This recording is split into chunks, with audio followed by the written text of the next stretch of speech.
today we're talking about Mr. Ai Weiwei. Ai Weiwei!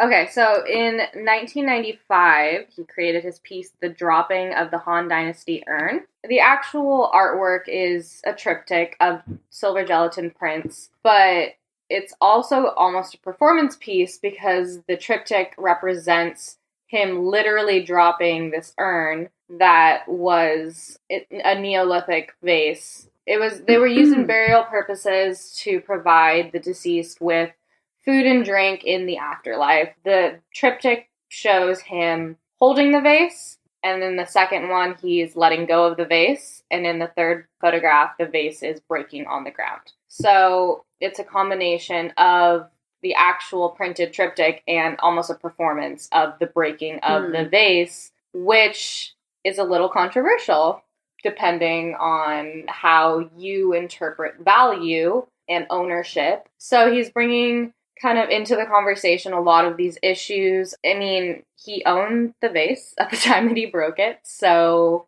I don't know. I feel like we should open this up into a conversation because it belonged to him in the sense that he bought it. Yes. Correct? At a flea market. That's where he At a flea market. Bought. From my understanding, that is where he got the majority, if not all, of the vases that he uses in works. At a flea market. Yeah, because he was, his family, like, I think his father was really into antiquing. It should also be noted that until the 20th century, these vases were almost considered, like, I don't want to say cursed, but taboo in the way that people wouldn't want to handle them or keep them as sacred objects because they were associated with death in a negative way. Why? Was it because they were used in a funerary context? They were seen as bad luck. So handling them or keeping them in collections was like they were viewed as objects that could bring bad luck. So I'm literally just asking because I'm so curious and I don't know anything about this. So these vases were acquired by Ai Weiwei from flea markets, but they're genuine Han Dynasty vases. That's been confirmed. The one that he broke was Han Dynasty. The vases in total, all of the ones that he's used in various works, range from 5,000 to 7,000 years ago. So okay, and so the popular lore then is that they are somehow bad luck.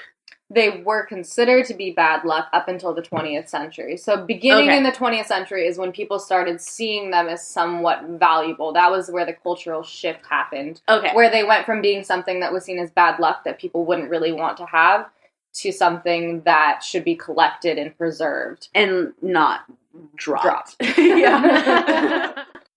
So I'm going to get into Ai Weiwei's, really his history as a political reactionary and some of the really intensely political work he has done, outspeaking against the Chinese government. He is very well known for his use of the middle finger. This is a visual element that is very much associated with him. And it comes back to this series called Study of Perspective that was created from 1995 to 2011, and then again in 2014, and he has since kind of added to it this year. And this series is a series of photographs that have Ai Weiwei flipping off significant landmarks. So it's taken from his perspective, and then his left arm is extended outward, and you see the landmark in the background, and you can see his middle finger. The proverbial bird.